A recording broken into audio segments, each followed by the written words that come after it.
Matthew chapter 8. When he came down from the mountainside, large crowds followed him.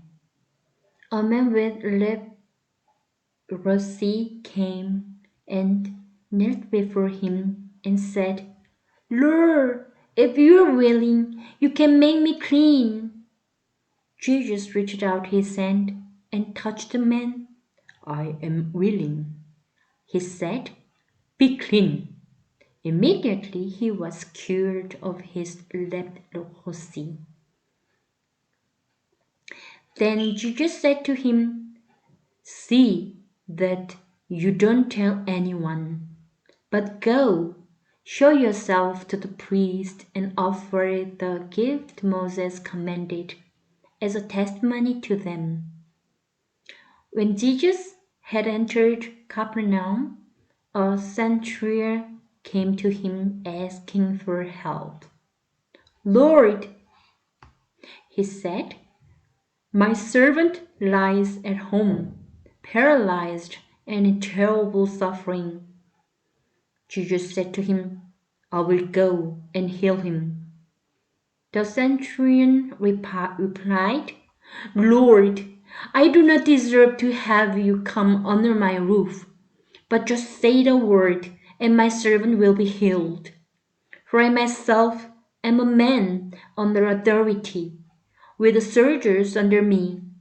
I tell this one, 'Go,' and he goes, and the one, 'Come,' and he comes.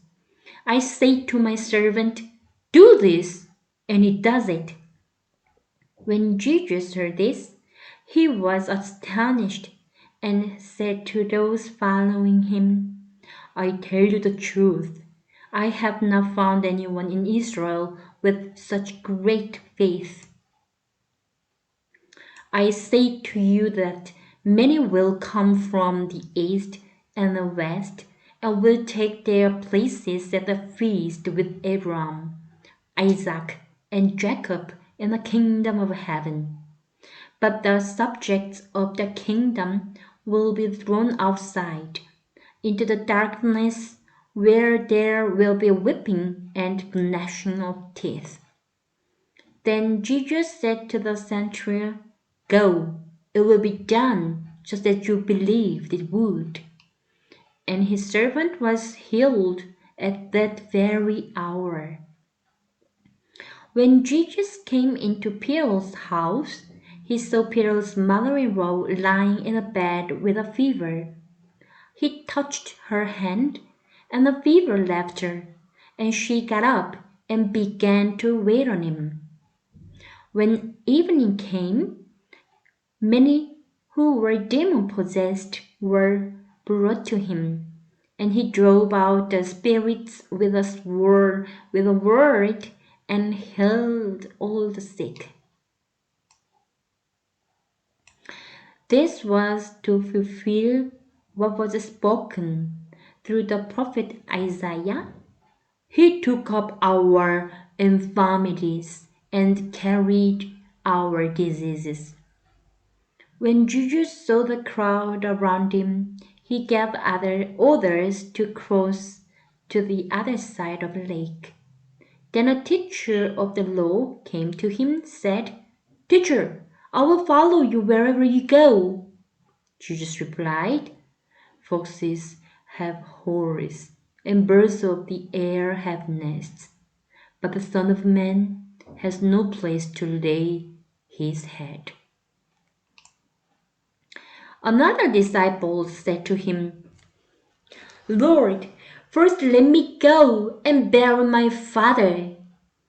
But Jesus told him, "Follow me, and let the dead bury their own dead." Then he got into the boat, and his disciples followed him. Without warning, a furious storm came up on the lake, so that the waves swept over the boat. But Jesus was sleeping. The disciples went and awake him, saying, "Lord, save us! We are going to drown!" He replied, "You of little faith, why are you so afraid?" Then he got up and rebuked the winds and the waves, and it was completely calm.